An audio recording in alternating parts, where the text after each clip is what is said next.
Hey y'all, Dan here again. This time we're taking a look at a new shooter game that just popped onto the early access scene not too long ago, a couple weeks maybe. It's called 9 to 5. Now, 9 to 5 is described as a 3v3v3 team-focused shooter set in the future where corporations rule, and being their mercenary is just another job. Got that straight from their website, by the way. Now anyways, when I first read that this game was a 3v3v3, I was very intrigued, and had high hopes this would be a game that really brought some freshness to the FPS game genre. Unfortunately, that's not really how it worked out. I don't like being too negative about these types of things, so I'm going to try to find some silver linings here, but it's going to be a rough go. Now once you've gone through the tutorial, you'll be at your main menu. The first spot you're going to be on is the play menu.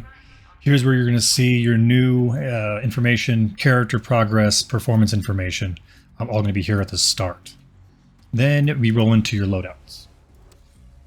This is where you can build your separate loadouts. You can change out weapons, modifications, choose your armor, throwables, and special abilities. You can also change your character's appearance and cosmetic items. You have charms that can go on your backpack, different patches that go on your chest rig, things like that. Now, the arms depot is where you're going to go to upgrade and unlock weapons. You'll use what they call hacking codes to make these upgrades. These codes are acquired through the completion of tasks. Now, the task section is pretty straightforward. You go here and you can choose up to 3 tasks.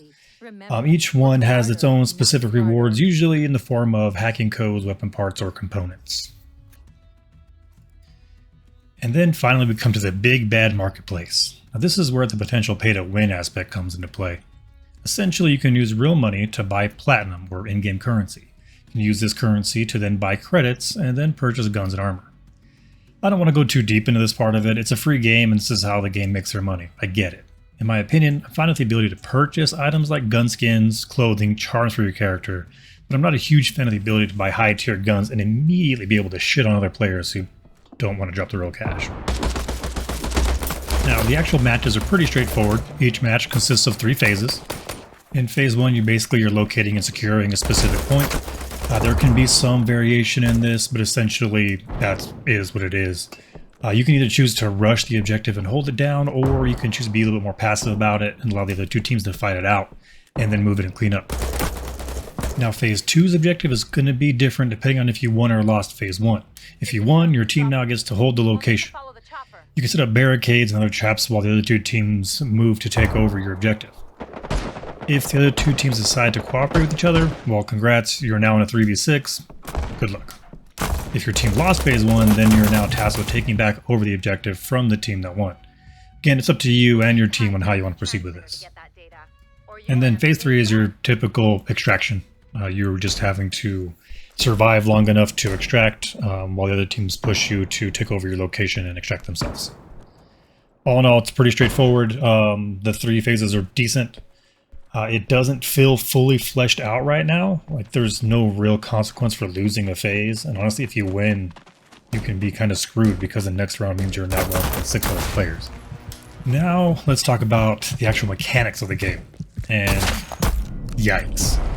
I'm not a fan of how this game feels. The movement seems super slow to me. I understand that they're trying to call this a tactical shooter, and tactical can mean less running and gunning and more, well, tactics. Sprinting is okay. Walking is entirely too slow, and holy shit, strafing's bad. The gunplay needs work. Reload animations are quite time consuming. You're far better off just switching to your secondary weapon if you need to reload during a gunfight. The aim down sight animation looks strange. When you aim down sight, the gun actually goes down before coming up into your line of sight. It's super weird. Now, healing yourself is kind of strange too. You use this Resident Evil style first aid spray can. You hold down the button to heal and this countdown timer starts, but you don't move anywhere and you don't actually heal. Once the timer ends, you see the healing animation of the spray can. I feel like the animation itself should be the timer for the heal. The whole thing looks weird.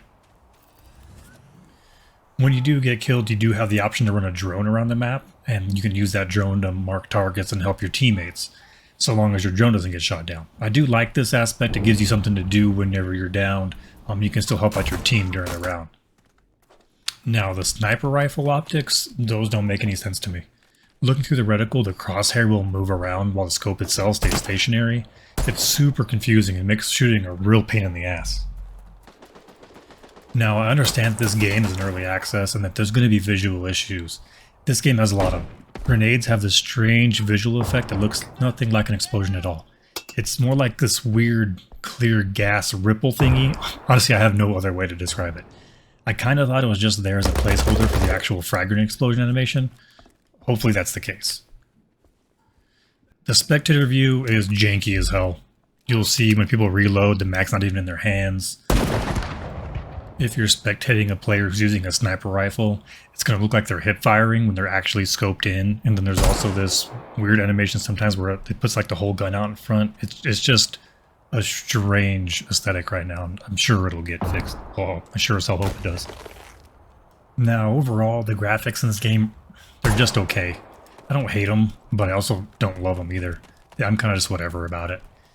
If you're big time into graphics, then you're probably not going to like the way it looks. For me personally, I can forgive the graphics quality. It works well enough. Well, it's pretty clear that this is an early access title. And in my opinion, it has a long way to go. If this game wasn't free to play, I'd be a little bit bummed out about spending money on it.